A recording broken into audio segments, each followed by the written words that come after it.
Okay, so we have come to the end of our course, and many congratulations to you that you have finished all of the course.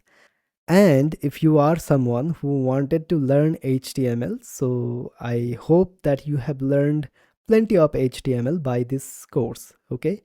And I am really grateful that yes, you have come to the end of the course, and that is awesome. Finishing up a course always makes me really happy. Okay, so now the question is, what is next? Okay, so if you are someone who just wanted to learn HTML, so this course is enough for that.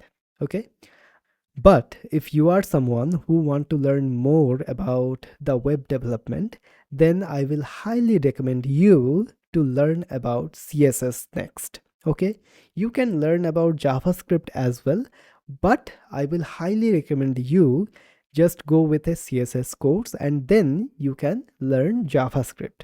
Okay, so yeah, I think that is basically it for this course. Thank you so much once again for completing this course. And also, if you have enjoyed this course and learned HTML by this course, please leave a review.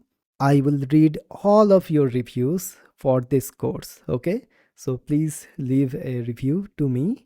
That is how I can improve my upcoming courses on this platform. Okay, so yeah, thank you so much and have a nice day.